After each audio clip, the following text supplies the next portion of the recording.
Hello my dear students, welcome back to NCERT on go. So आज हम जिस chapter से एक्स्ट्रा क्वेश्चंस करने वाले हैं वो चैप्टर है the snake and the mirror. I hope ये चैप्टर आप लोगों ने अच्छे से समझा हुआ होगा, इसकी स्टोरी आप लोगों को क्लियर होगी। वैसे काफ़ी ही इंटरेस्टिंग और ह्यूमरस है इसकी story. So basically we have three main characters in this particular chapter. The first one is the narrator, the second one is the snake, and the third one is the mirror. So our story revolves around all these three characters.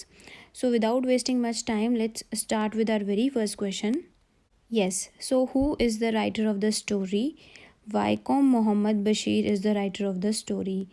As I have already told you a couple of times कि आपके syllabus में जितने भी chapter आने हैं उन सभी chapters के एज वेल एज पोएम्स के राइटर्स और पोइट्स बहुत ज़्यादा इंपॉर्टेंट है। आप सभी चैप्टर्स के राइटर्स एंड पोइट्स याद करके जाएंगे क्योंकि 1 मार्क का क्वेश्चन इनमें से ज़रूर आ जाता है।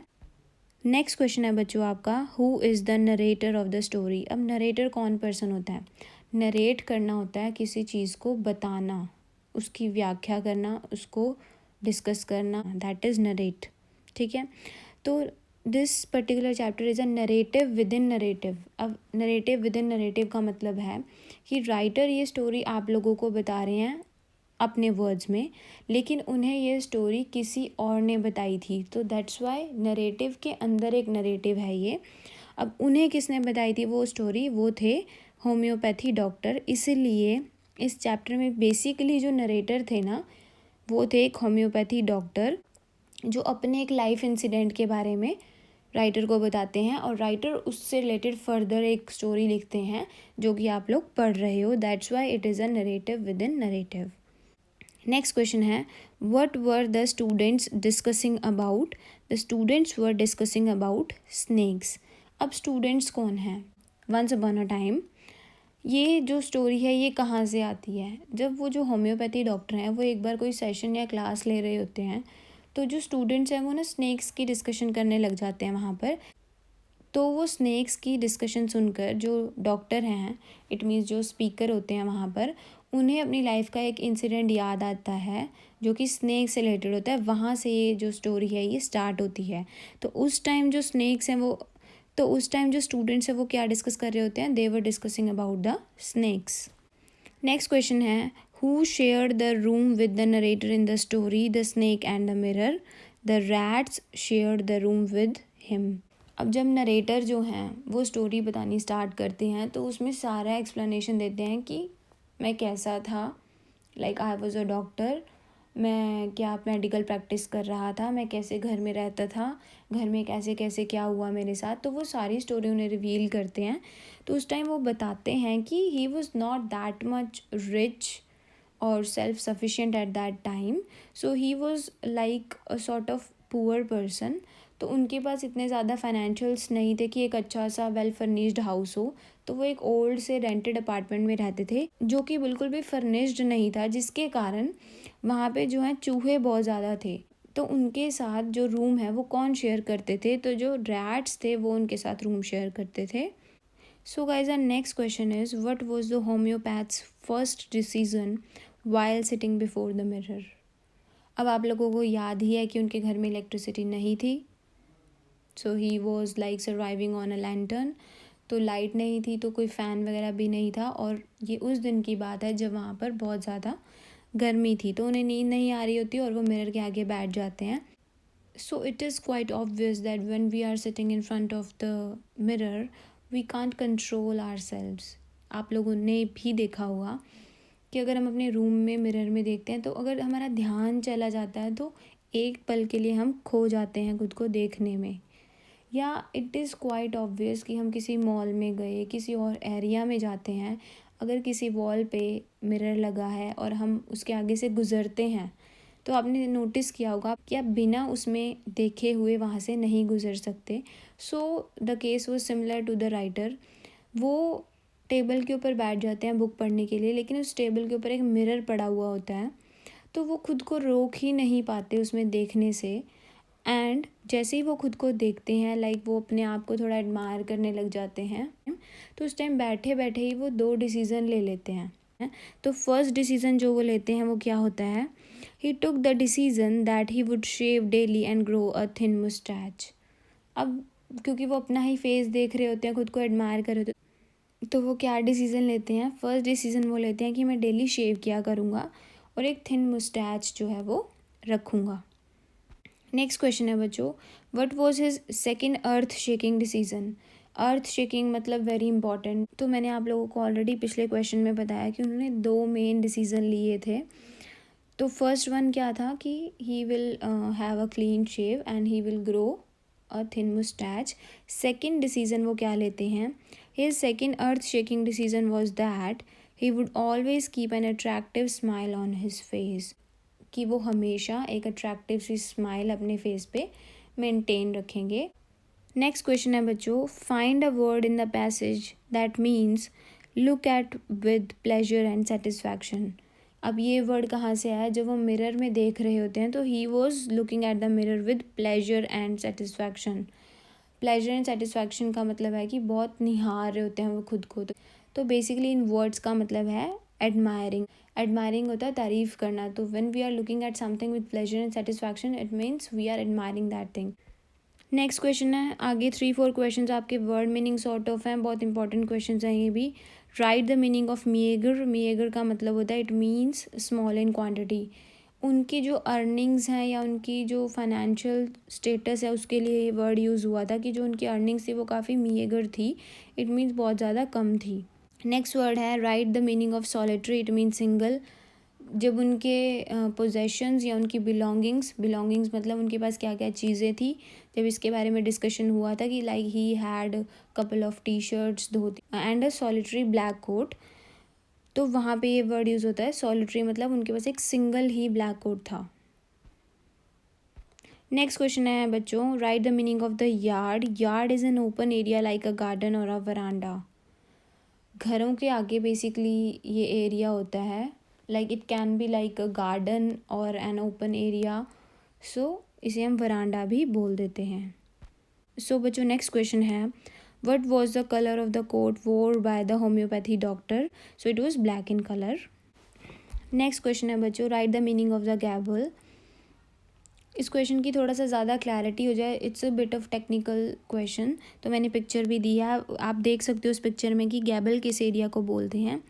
सो बेसिकली जो ट्रायंगुलर स्लांट रूफ है उसके आगे का जो एरिया होता है that is Gable. It means upper part of a wall below a sloping roof. एक वॉल के ऊपर का एरिया लेकिन एक जो है स्लोपिंग या स्लांट जो रूफ है उसके नीचे का एरिया बेसिकली गैबल होता है। नेक्स्ट क्वेश्चन है बच्चों, write the meaning of the slithered. It means crawling motion of the snake.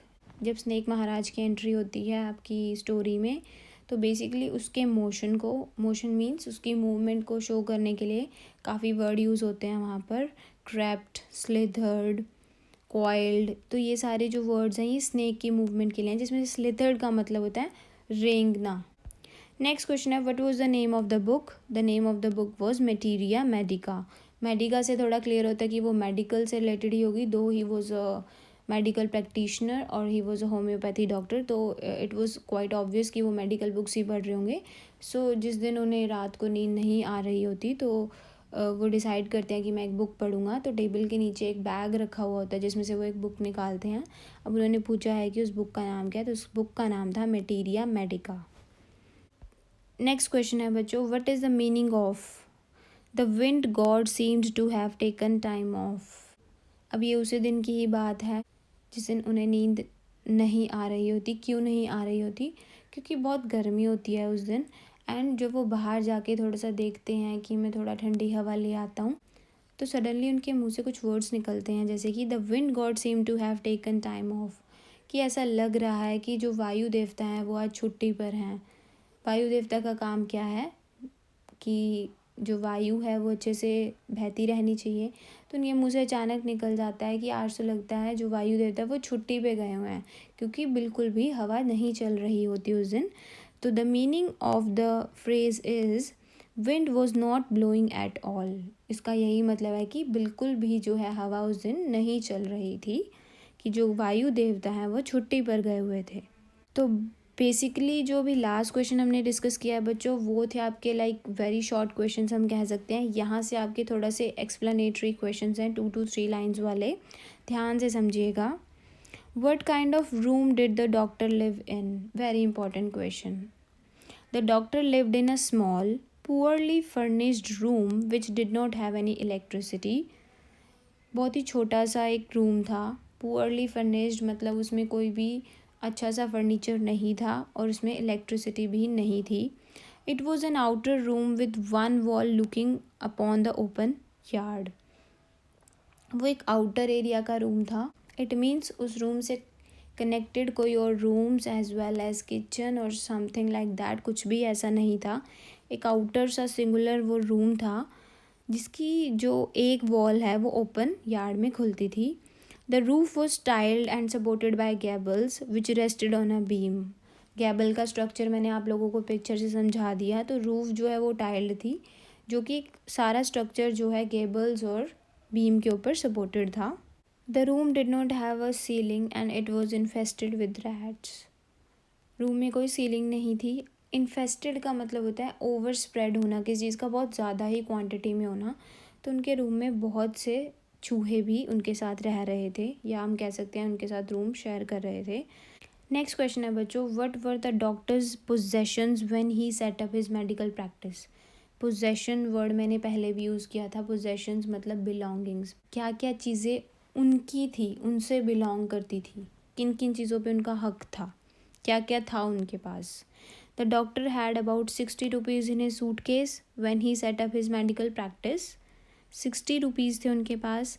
In addition to this he had some shirts, dhotis and one solitary black coat. ये चीज़ें हम ऑलरेडी डिस्कस कर चुके हैं। नेक्स्ट क्वेश्चन है बच्चों, ये क्वेश्चन हम शॉर्ट में भी डिस्कस कर चुके हैं, लेकिन एक बार थोड़ा सा हम 2 to 3 लाइन्स वाले क्वेश्चन में भी डिस्कस कर लेते हैं कि what were the 2 important decisions taken by the doctor while looking at the mirror? So the answer is, the first important decision made by the doctor was that he would shave daily and grow a thin mustache in order to look more handsome. कि वो वही बात कि daily शेव करेंगे और एक thin moustache रखेंगे ताकि वो और हैंडसम लगे। The second earth shaking decision made by the doctor was that he would always keep that attractive smile on his face, कि वो हमेशा एक अट्रैक्टिव सी स्माइल रखेंगे। अब बच्चों इसमें जो थोड़े से सिनोनिम्स हैं, थोड़ी सी वोकैबलरी यूज़ की है वर्ड्स की, वो आप एज इट इज़ यूज़ करोगे, क्योंकि जितना ज़्यादा बच्चा वोकैबलरी प्रेजेंट करता है एग्ज़ाम्स में उतने ही अच्छे मार्क्स मिलते हैं। ऐसा ना हो कि मैंने आपको अर्थ शेकिंग का मतलब बता दिया है वेरी इंपॉर्टेंट, तो आप एग्ज़ाम में वेरी इंपॉर्टेंट ही लिखाओ। ट्राई करो कि आप अपनी वोकैबलरी भी बिल्ड करो। अगर आप और अपनी वोकैबलरी बिल्ड करना चाहते हैं तो हम साथ के साथ तो जो वीडियो कर रहे हैं उसमें मैं तुम्हें वर्ड मीनिंग करवाती ही हूँ, लेकिन मैंने कुछ और भी वोकैबलरी सेशंस पोस्ट किए हुए हैं अपने चैनल पे, आप वहाँ से जाके उन्हें देख सकते हो। अब उसमें एक और एडवांटेज भी है, बिकॉज़ वोकैबलरी थोड़ी लर्न करना मुश्किल होता है, इसलिए उन्हें मैंने ट्रिक्स के साथ कराया है, ताकि because at the end of the day it is very important to develop your vocabulary. जितने ज़्यादा वर्ड्स का मीनिंग आपको पता होगा उतना ज़्यादा आपका लैंग्वेज पे कमांड हो जाएगा। सो जो वर्ड्स मैंने यहाँ पे यूज़ किए हैं in terms of like good vocabulary, आप लोग सेम वर्ड्स यूज़ करोगे अपने एग्जाम में। Next question is, what kind of a woman did the doctor decide to marry? किस तरीके की वुमन से वो शादी करना चाहते थे और क्यों? अब जब वो मिरर के सामने बैठे होते हैं, अपने बारे में डिसीज़न लेते हैं, वो अपनी शादी के बारे में भी सोच लेते हैं कि मैं तो ऐसी ऐसी लड़की से शादी करूँगा, ऐसी ऐसी वो होनी चाहिए, ऐसी ऐसी नहीं होनी चाहिए। The doctor who had just started his medical practice decided to marry a doctor with a lot of money and great medical practice. Though he was not that much financially stable, तो वो सोचते हैं कि मैं एक ऐसी woman से शादी करूँगा जो डॉक्टर तो होगी ही, लेकिन उसके पास अच्छा खासा पैसा भी होना चाहिए। He also wanted her to be fat. अब दूसरी जो चीज़ है वो काफ़ी ह्यूमरस है। नॉर्मली जो मेल्स हैं उनका ये थॉट होता है कि जो हमारी बेटर हाफ हो वो काफ़ी ब्यूटीफुल सी हो, स्लिम ट्रिम हो, लेकिन वो ये कहते हैं कि मेरी जो वुड बी वाइफ हो वो फैट होनी चाहिए। अब ऐसा क्यों था? So that in case he made a silly mistake and needed to run away, she should not be able to run after him and catch him. अब इस बात के पीछे भी उनका एक अपना कारण था कि अगर वो कोई सिली सी मिस्टेक कर दें और उन्हें भागना पड़ जाए तो अगर उनकी वाइफ फैट होंगी तो उनके पीछे नहीं भाग पाएंगी. सो this was a sort of सिली सा रीज़न था जिसके कारण वो चाहते थे कि उनकी वाइफ फैट हों. नेक्स्ट क्वेश्चन बड़ा ही इंटरेस्टिंग है. जब स्टोरी हमारी एंड होती है तो एंड में जो स्टूडेंट्स हैं वो होम्योपैथी डॉक्टर से कुछ क्वेश्चंस पूछते हैं कि क्या सर जब आप वापस गए आपको स्नेक मिला वहाँ पर कि नहीं मिला, या आपकी वाइफ एक्चुअल में फ़ैट है या नहीं है. सो सिमिलर क्वेश्चन मैंने आप लोगों के लिए बनाया यहाँ पर कि in reality whether the narrator's dream regarding his life partner fulfilled और नॉट, कि रियलिटी में जो नरेटर ने सपना देखा था अपने लाइफ पार्टनर को लेकर वो फुलफिल हुआ या नहीं हुआ. अनलाइक हिज ड्रीम्स मतलब उनके सपनों से बिल्कुल उल्ट. His wife was a thin Reedy person, वो काफ़ी पतली थी उनकी wife. And more over was also gifted with a super talent of sprinting. Sprinting Hindi में वर्ड होता है, इसका मतलब है धावक, मतलब जो काफ़ी तेज़ दौड़ पाते हैं. तो उनके पास काफ़ी अच्छा टैलेंट था कि वो भाग भी बहुत तेज़ लेती थी. So which was exactly opposite of his dreams which he use to have about his wife. तो जो उनके अपनी बीवी को लेकर सपने थे कि वो मोटी हों ताकि वो भाग ना पाए, उनसे बिल्कुल उल्ट उनकी वाइफ काफ़ी स्लिम थी और मोर ओवर काफ़ी अच्छा भाग भी लेती थी. नेक्स्ट क्वेश्चन है, why did the snake leave the doctor's arm. The snake left the doctor's arm because it saw it's reflection in the mirror. यहाँ से एक चीज़ ध्यान रखना कि जो एनिमल्स होते हैं उनके लिए हम कभी भी ही और शी यूज़ नहीं करते, हमेशा उनके लिए इट ही यूज़ होता है.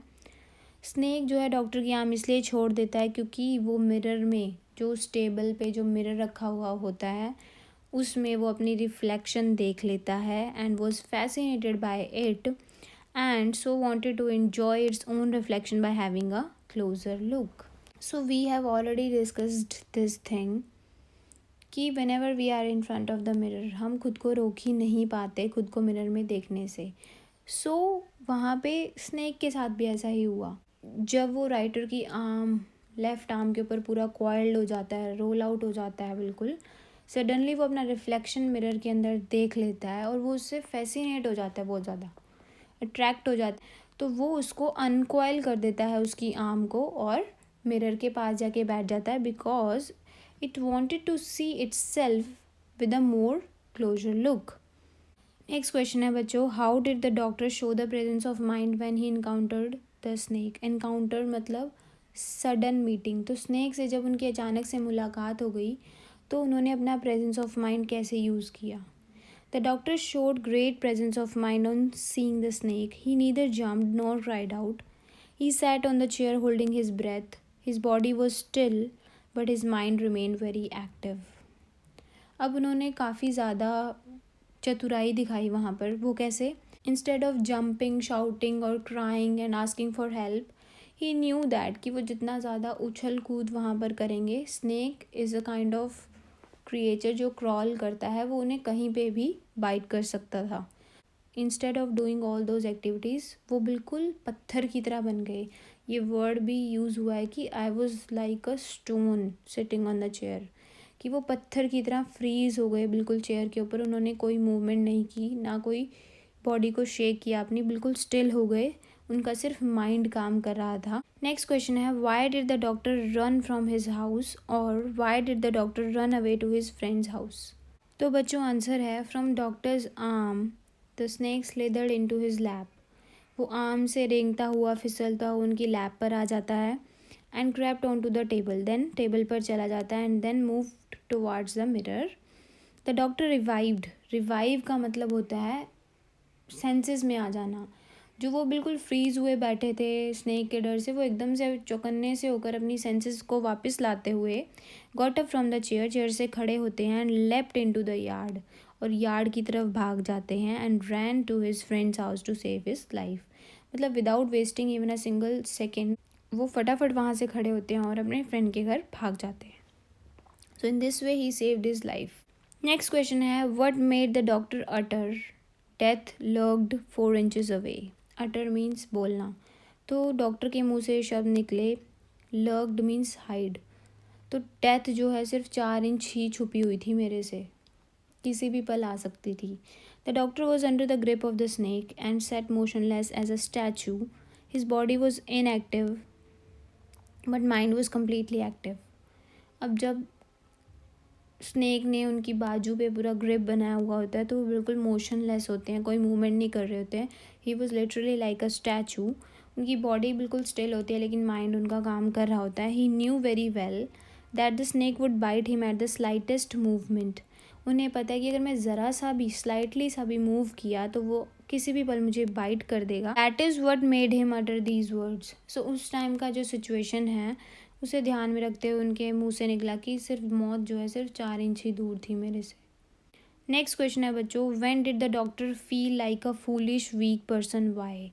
अब ये वर्ड्स थोड़े से अलग हैं क्योंकि डॉक्टर अपने आप को काफ़ी एडमायर कर रहे थे, अपने आप को काफ़ी हैंडसम समझते थे। लेकिन जब स्नेक वाला इंसिडेंट होता है, snake was coiled around his arm, तो उन्हें रियलिटी समझ में आती है कि एक्चुअल में मैं काफ़ी ही बेवकूफ़ और कमज़ोर इंसान हूँ। रेदर कि मैं काफ़ी हैंडसम हूँ या मैं बैचलर हूँ, this and that. The doctor felt like a foolish and weak person when already in the grip of a frightful snake. He realized that there was no medicine in the room for the snake bite, which was a distinct possibility at that. जब snake उनकी left arm पे coiled था बिल्कुल, और बिल्कुल मौत उनसे 4 inch दूर थी, वो बिल्कुल मोशनलेस अपनी चेयर पे जस्ट लाइक अ स्टैचू बैठे थे, लेकिन उनका माइंड काम कर रहा था। माइंड क्या काम कर रहा था कि अगर किसी भी पल, क्योंकि पॉसिबिलिटी तो थी ही कि अगर किसी भी पल इस स्नेक ने मुझे काट लिया तो मेरे घर में तो मेडिसिन भी नहीं है जिससे मैं खुद को बचा लूँगा।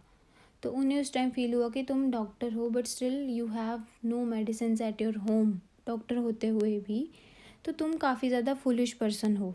He felt helpless and frightened. उन्होंने काफ़ी हेल्पलेस फील किया और काफ़ी डरे भी हुए थे। The vanity and pride he had moments ago had vanished. उन्हें एक्चुअल रियलिटी समझ में आ गई थी कि लाइफ से ऊपर कुछ नहीं है। He smiled feebly at his stupidity and ill luck. Feebly मतलब ऑकवर्डली उन्होंने खुद को देखकर स्माइल किया और अपनी बुरी किस्मत के ऊपर भी उन्हें थोड़ी सी हंसी आई।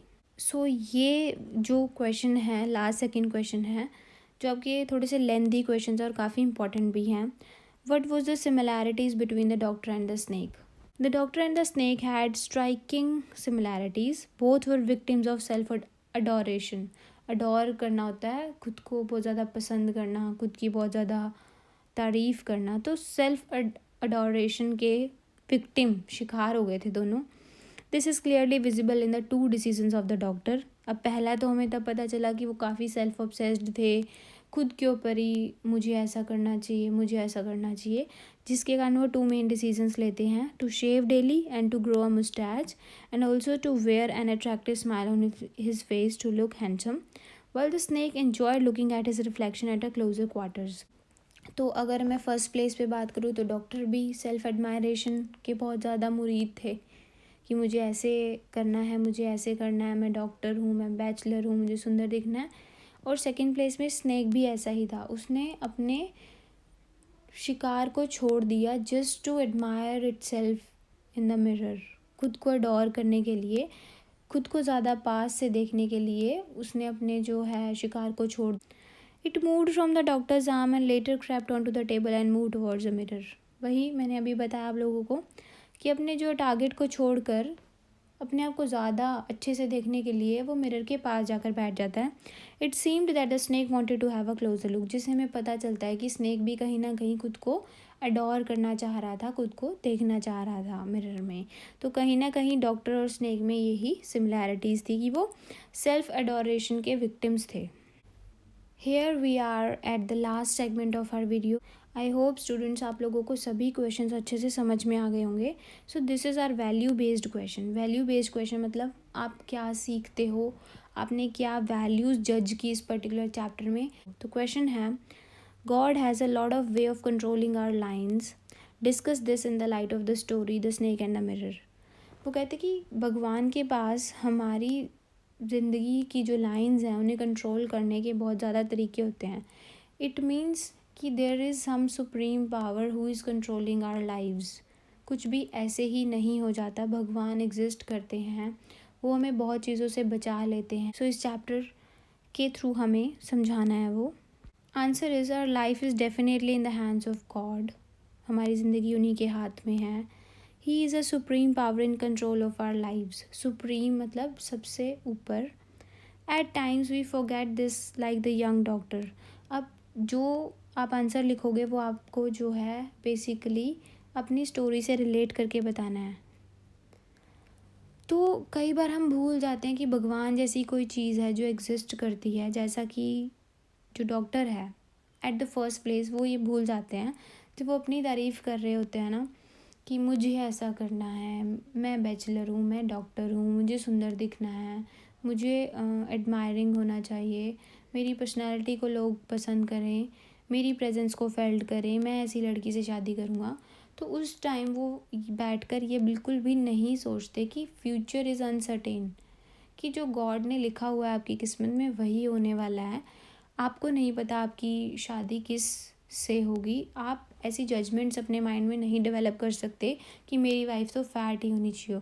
तो this is the thing, we can't decide our futures, there is some supreme power who is deciding our destiny. तो we must work hard to chase our dreams. लेकिन कहीं ना कहीं भगवान हमारी जो ज़िंदगियाँ वो लिखते हैं। तो फर्स्ट प्लेस पे डॉक्टर जब ये सब चीज़ें सोच रहे होते हैं मिरर में देख के, वो सोचते ही नहीं कि भगवान जैसी कोई चीज़ है। वो सिर्फ अपने रिजल्ट्स, अपने कंक्लूजन्स दे रहे होते हैं कि हाँ मुझे ऐसे करना है। वो सोचते ही नहीं कि भगवान जैसी कोई चीज़ है जो आपके लिए सब कुछ डिसाइड करेगी। वो सिर्फ अपने बारे में सोच रहे होते हैं। He was under the false believe that he was the one who would decide what was going to happen in his life. अब उनके मन में ये गलत फहमियाँ होती है उस टाइम कि अपनी ज़िंदगी वो अपने तरीके से सब कुछ चलेगा। उन्हें नहीं लगता कि भगवान जैसी कोई चीज़ है जो आगे उनकी चीज़ें डिसाइड करेगी। उन्हें लगता है कि जो मैं कर रहा हूँ वैसा ही सेम होगा, जैसा मैंने सोच लिया, जैसा मैंने बोल दिया वैसा ही सब होना है। He was standing in front of the mirror with a lot of pride thinking about his future. अब बड़ा ही प्राइड और प्राउड फील हो रहा था अपने ऊपर जब वो मिरर में देख रहे होते हैं। The snake was a symbol of God's control over him. अब जैसे ही वो ये सब चीज़ें कर रहे होते हैं सडनली स्नेक आ जाता है। इट मीन्स कि वो भगवान के दिखाने का तरीका है कि बच्चे आपकी लाइफ बहुत अनसर्टेन है, इतना ज़्यादा प्राइड नहीं होना चाहिए, किसी भी पल आपके साथ कुछ भी हो सकता है। It made him realise that he was close to death and not to life. He was not the master of his life. तो सडनली जब वो इतना फुल ऑफ प्राइड होते हैं ना विद हिज थाट्स, सडनली एक स्नेक आ जाता है जो कि एक भगवान का इशारा होता है कि बच्चे एक ही पल में ज़िंदगी बदल सकती है। तो आप एक ही पल में अपनी ज़िंदगी लूज़ कर सकते थे। तो आपको इतना ज़्यादा सेल्फ एडमायरेशन, प्राइड इन चीज़ों से नहीं भरना चाहिए। You should live your life in a more subtle way, in a more calm way. So this was all about the extra questions of this particular chapter. I hope आप लोगों को questions अच्छे से समझ में आ गए होंगे। पसंद आए हो तो लाइक शेयर ज़रूर कर देना, और सब्सक्राइब तो बहुत ही ज़रूरी है ताकि फ्यूचर में जो इंटरेस्टिंग वीडियोज़ आएँ उनके आंसर्स आप लोगों को तुरंत मिल जाएँ। And one more important thing कि अगर आप किसी पर्टिकुलर चैप्टर के एक्स्ट्रा क्वेश्चंस चाहते हो तो प्लीज़ इसी वीडियो के कमेंट सेक्शन में मुझे मेंशन करके बता दीजिएगा कि इस पर्टिकुलर चैप्टर के आपको एक्स्ट्रा क्वेश्चंस चाहिए। I will try my level best कि मैं नेक्स्ट वीडियो उसी चैप्टर के साथ आऊँ। Okay students, till then take care, bye bye and work hard for your dreams.